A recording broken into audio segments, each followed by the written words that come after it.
Before I start the talk, I would like to invite everyone to watch a video. Can we dim the light, please?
Great video, isn't it?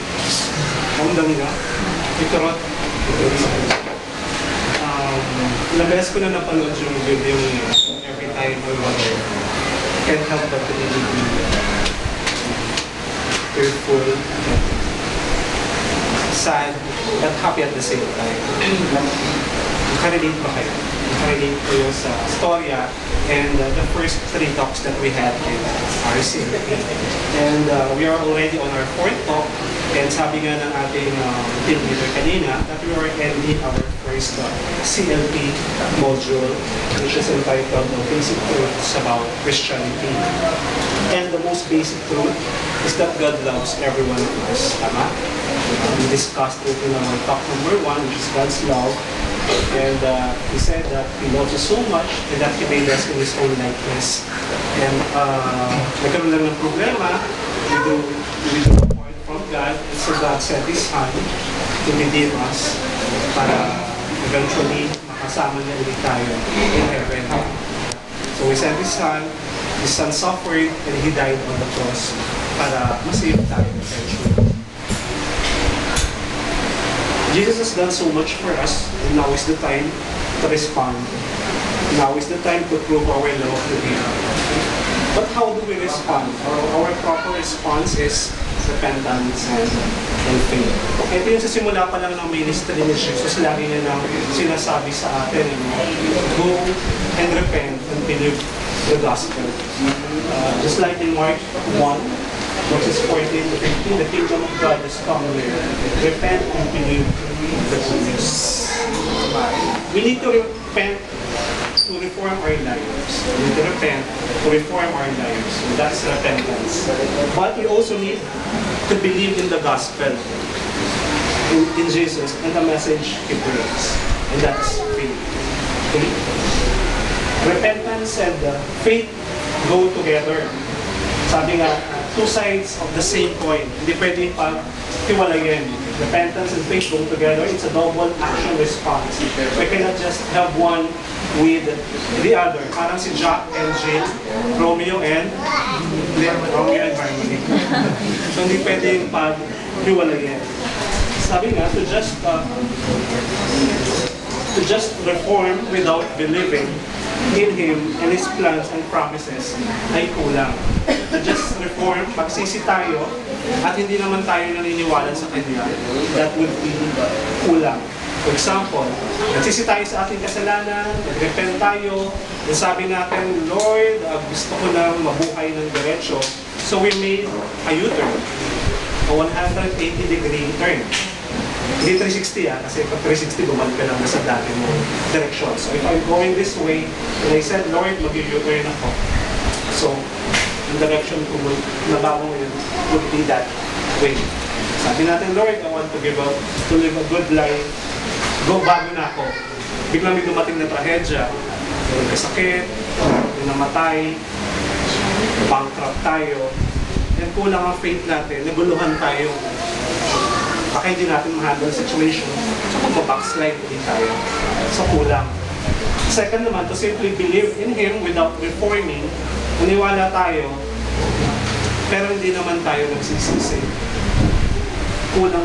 So also, faith of itself, kung wala rin action, kulang din. Example, if you memorize the Bible from cover to cover, pero hindi naman tayo gumagawa ng action, wala rin tayong ginagawang kabutihan, kulang pa rin. If we cannot share the love of Christ that we are receiving in accordance with the will of God, which is sharing the gospel and following Him, kulang na kulang. Just like in Couples for Christ, CFC has a twofold mission, that is building the church of the home and building the church of the poor. So building the church of the home, we are being taught to grow into holiness as couple. Then eventually, we will evangelize other couples to go with us para mas matipan yung leadership natin kay Lord. So that's building the church of the home. And eventually, kapag medyo stable na tayo dun sa first mission na yun, kailangan we have to help other people, especially the poor. And that's building the church of the poor.